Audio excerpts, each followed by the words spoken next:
I was asked the question, what can help with a really big relapse since getting COVID? So this person says, I'm just struggling with the worst relapse and health of the last 30 years of ME/CFS since getting COVID. I didn't handle it well. It was severe and I was absolutely terrified. It culminated in a massive deterioration of my ME and the worst relapse ever. I'm really frightened every day as I lie here in the dark, silent room. I'm light, sound sensitive, completely incapacitated, and now needing full-time care. I'm also going through the menopause, just to add to the wallop to my body.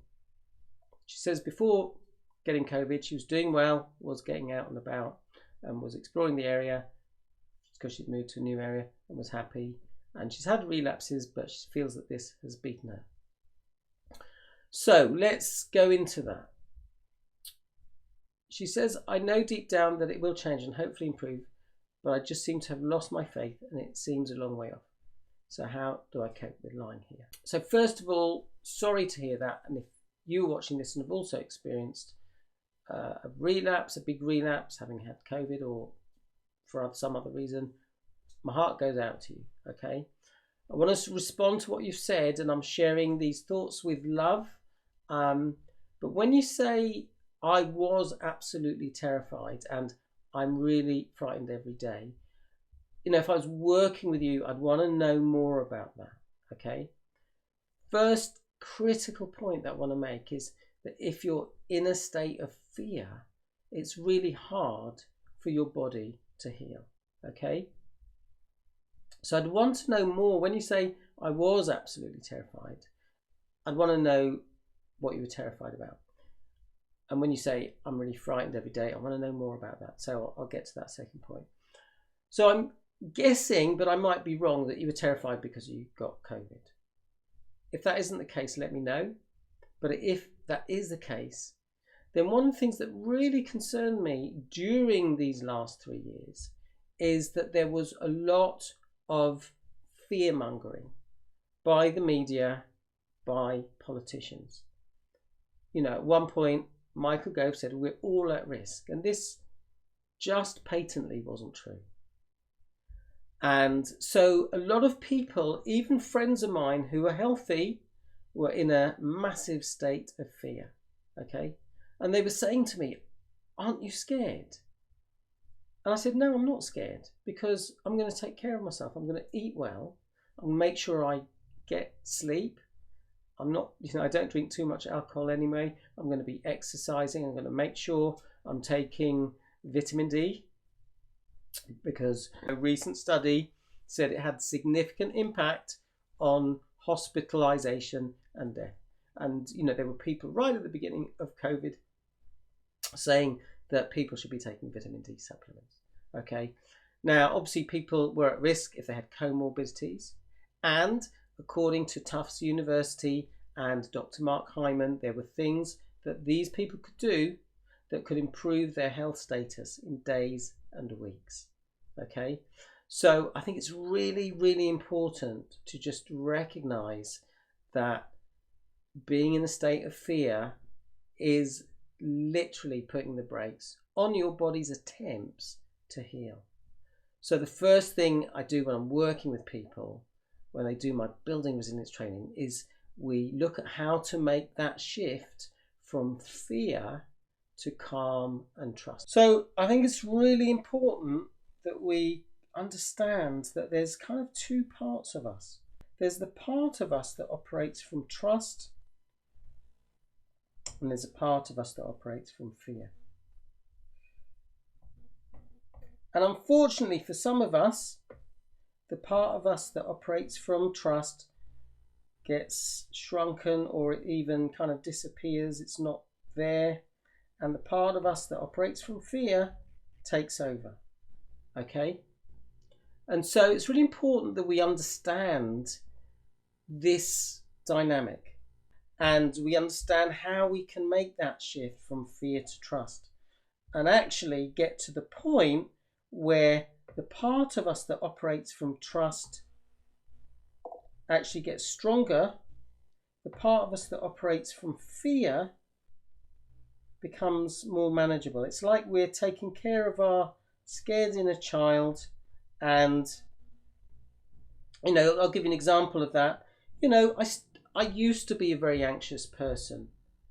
All right, I used to generate a lot of anxiety, and sometimes my mind will generate some unhelpful thinking, but it doesn't take over now. I just recognize, I've had an unhelpful thought, but I don't need to let it grow and take over. And I'll share a few strategies for that. So Becky says, I'm here for this question. I've been dipping back into being severe after having COVID last autumn. I was 60% functioning, now 30%. Was lower. Seeing slow improvements. Reducing fear does help. Thanks for sharing that, Becky. Yeah, it's really important. Okay, so we need to understand this dynamic, that we can be operating from fear, and that part of us that's operating from trust, that has the capacity for trust, we need to cultivate that part, okay?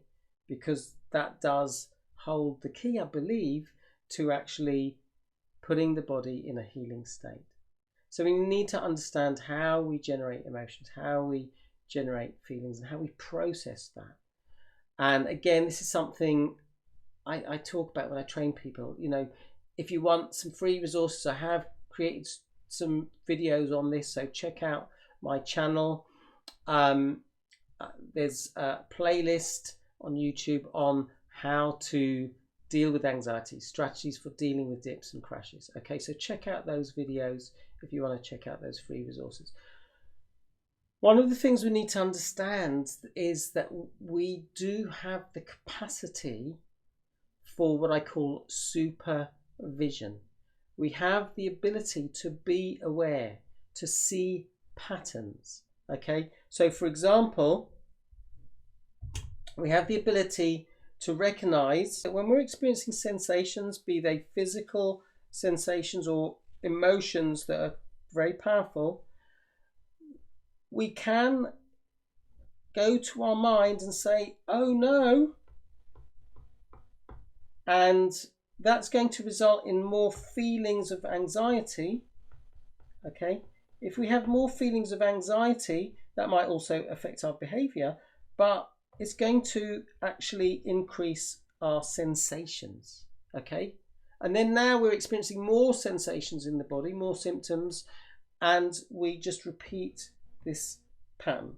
Okay, and that is just going to make it very hard for our body to heal. So we have to recognize that we have got this part of us that is able to see these patterns. Okay, so if I have those sensations and I have unhelpful thoughts, okay, then that's going to result in anxiety and stress, and that's going to result in more sensations. Okay, if I recognize, actually this is the pattern, I keep repeating this pattern, and this is something I did when I had ME at one point. I was very worried about getting worse, ending up in hospital, but all that worry was just making me more stressed, and I had to really work on breaking that pattern.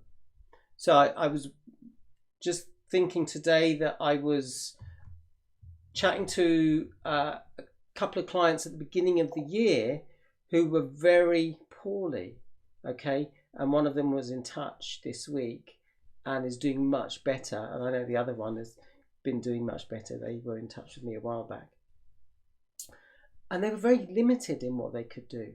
So we looked at just some very, very simple physical somatic type exercise that they could do. I've made a video on this. If you check out my TikTok channel, one is the butterfly hug. Okay, this is a very simple exercise. It's supposed to help balance your brain because you're using both sides of the body. It's a very simple technique. Okay, so you can check that out on my TikTok channel.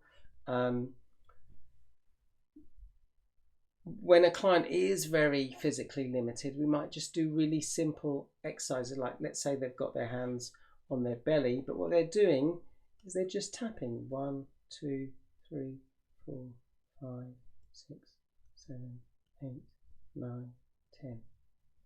And then they change over. 1, 2, 3, 4, 5, 6, 7, 8, 9, 10. Now, if we're giving our mind, I know that there's this Buddhist monk who calls it the monkey mind, a little task to do. The monkey mind says, oh yeah, I can do that. And if it's doing that task, we're not scaring ourselves silly. All right. So we need to give that monkey mind a task. Now, if that's too much, you might, again, imagine my hands are on my lap or on my chest, and I might just be doing this, just a very simple activity to keep your brain occupied. So all I'm doing is as I'm moving my fingers, so this is the finger A to Z, okay? And I wouldn't necessarily cross my hands, I'm just showing you it like this so you can see. I would just go A, B, C, D, E, F, G, H, I, J, K, L, M, N, O, P, okay? Etc. And you're just giving your brain a little task to do to keep it occupied. So I encourage you to find something you can do. As I say, with one of my clients who was really poorly, she was just holding her wrist and just gently squeezing it, or holding a thumb, gently squeezing it. 1, 2, 3, 4, 5. And then going to the other thumb. 1, 2, 3, 4, 5. Okay. Other strategies, I've created this little exercise called the time out relaxation. Again, you use your fingers if you'd like that exercise. Comment below. I might put the link below this video as well. I've made a video on vagal toning, so check that out. Now, this person said they can't tolerate sound at the moment. I was chatting to someone this week who was able to tolerate sound, so I suggested to them, rather than going on their phone and scrolling when they get a bit bored, is to listen to an audiobook, which means you can still have your eyes closed, you can still be engaged in something that's stimulating and interesting, and it's just conserving energy. All right. So the next thing I think is really important to consider is your mindset. Okay. Firstly, consider reality versus perception. Okay, so the reality is, at the moment, you're experiencing symptoms. I like to use the word sensations because it's less emotive. Okay, that's your reality. And the reality is you're currently limited. Okay, so that's an objective description of your reality. Now, a more subjective or opinion is, I'm never going to get well. Okay, consider the contrast between those two statements. Okay, I'm experiencing sensations currently, I'm currently experiencing limitations, and I'm never going to get well. That last statement is going to put our body in a state of alarm, state of stress, and it's just going to hinder your body's attempts to heal. Okay, so that's the first thing I get you to really consider, is what you're saying to yourself in your head staying in reality, or are you going into opinion, catastrophizing, etc.? Second thing, how are you perceiving your current situation? Are you conceiving it as temporary or permanent? Okay, so for instance, if someone is saying, I'm never going to get well, then they're actually deciding this is permanent, and that is going to make you feel more stressed. Okay, if we take the view, well, could be temporary, I haven't got a crystal ball, I can't predict the future, so it is possible that it's going to be temporary. And actually that's a more useful belief to embrace. There is research that shows that optimists have better health outcomes. Okay, as I've said already, the body cannot repair itself, or it's hard for the body to repair itself when we're in a state of stress. Okay, so the next thing I get people to consider, is there a tiger in the room? Okay, I literally get clients, I say, look around the room, can you see a tiger? They say no. One client said, I can see a tiger, but it is a toy tiger. And then if that's the case, you can recognize that in this moment you are safe. Okay, so that's your reality, that right now you are experiencing these sensations. They're not pleasant, we know that, but you are actually safe. It's actually safe for you to consider a different response. Next thing is to really, going back to what I was talking about earlier, about supervision, which path are you choosing? Imagine you're in that forest, there's two paths and they lead to very different experiences. Okay, if we keep going down the fear and anxiety road, as I've said several times already, that is not going to help your body heal. Okay, C was, which path are you going down? Point D, how are you responding to your thinking? It's really important that we don't believe everything we think, okay? There are three ways in which we can respond to our thoughts. This is an idea by hypnotherapist Stephen Brooks. He talks about meditating in his cabin. He was in Thailand, living at a monastery, and he sits down to meditate. There's a knock on the door. He gets up, he has a conversation with the person, sends them on their way, goes back to meditation. Now, meditates for a little while, and there's another knock on the door. And this time he says, "Go away, I'm meditating." And he hears them walk off, and he goes back to the meditation. He's meditating for a little while longer. There's another knock on the door. And this time he just notices that there's a knock on the door. And he carries on with his meditation. And he says that those knocks on the door are our thoughts. We can either have a conversation with them, we can fight them. "Oh, I wish I wasn't having this thought, it's really bad." Or we can just notice that thought, pop it on a cloud, let it float off, and go back to the practice. The simple practice might be one of those things I've mentioned, might be just focusing on your breath. I like having an anchor, which is why I like the time out relaxation exercise, which I've got an audio and PDF now, maybe just an audio where I walk you through that. So if you'd like that exercise, comment below, time out. So again, this is where we use our supervision to recognize, how am I responding to my thoughts? Am I having a conversation with them? Am I fighting them? Or am I just observing, noticing them without concern? Your mind is going to create thought, all right? It does that. However, we can shift the rate at which the mind has thoughts. So it can either be on a fast spin cycle at one extreme, or like a ceiling fan, a slow, quiet ceiling fan. The mind does keep doing stuff, but we can slow it right down. We can change the quality of our thoughts. Okay, we can make that shift from fear to trust. Final thing I'm going to share is that we need to look for the glimmers. So I was introduced by this concept by Deb Dana. She's worth checking out. She talks about how to kind of connect to our body, and it's really important that you spot, identify, acknowledge, celebrate any small gain. So it's great that Becky was saying, I am making improvements, seeing slow improvements. Okay, so the key point there is Becky is seeing improvements. So let me just read out the other comments.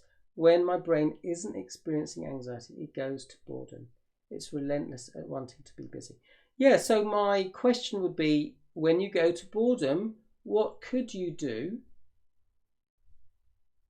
to actually give your brain some stimulation? Because we need stimulation. It's a human need that we need something. We need to learn, we need to grow. We need, it's why people go to work. It gives them something to focus on, okay? As well as getting them out of the house, stopping them spending all their time thinking, how many people, when they lose their job, for whatever reason, even if they're financially okay, they don't like not being busy, they don't like having some activity. So Becky says, that's great, giving the monkey mind little tasks. Yeah, so, all right, let's pause there. If you've got any questions, then do get in touch. Very briefly, I'm going to talk about the Building Resilience training program. My goal is to give people help, useful tools in week 1. And if you don't find it useful, you don't pay anything. All right. So, I really encourage you, if you want to just check it out, check out week 1. If you decide it's not for you, if you've purchased the online program, you get a full refund. But, my goal is to give you tools and resources from the beginning so you can start making these shifts that we've talked about from fear to trust. And I'm really happy to explore, I know some people have got financial constraints. I'm happy to talk about payment spreading, etc. Okay, I want to make it as accessible to as many people as possible. I'm going to be starting a Building Resilience group course in August, so if you're interested in that, let me know. So as I say, if you've got any questions, sorry, meant to go there, let me know. But let's pause there, and maybe we'll finish with a very brief relaxation. So if you are watching the replay or watching live, I invite you to close your eyes, but obviously only close your eyes if it's safe to do so. I invite you to just breathe in through your nose, as long as that's comfortable, into your belly and out your nose. As you breathe in and out, allow your out breath to be a little bit longer than your in breath.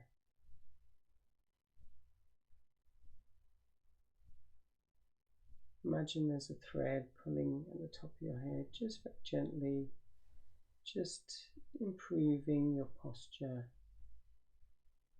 And I'd like to invite you just to connect to that part of you which is your best, that best version of you, that part of you that has the capacity for wisdom, that part of you that has the capacity for patience, pragmatism. Pragmatism is a really important virtue or trait that we can apply to the challenge of having a health challenge. When we have the capacity for pragmatism, we're able to keep things in perspective. And often people lose their perspective, and it's understandable, but we can actually cultivate that pragmatism. We can cultivate acceptance of what is happening right now as a temporary thing, as this is now, but it doesn't mean it's forever. Okay? We can cultivate calm, compassion towards ourselves, trust. We can connect to that part of us that does have inner strength. I'd like you to consider that this part of you, this that operates from wisdom, has shown up many times in your life. I suspect you don't remind yourself that you have this part of you often enough. I invite you to remind yourself of that by doing an abridged version of this little exercise that we're doing right now on a daily basis. just to remind yourself that that part of you exists. So if it feels appropriate, you can just carry on resting and relaxing. If you're preparing for sleep, you can just let yourself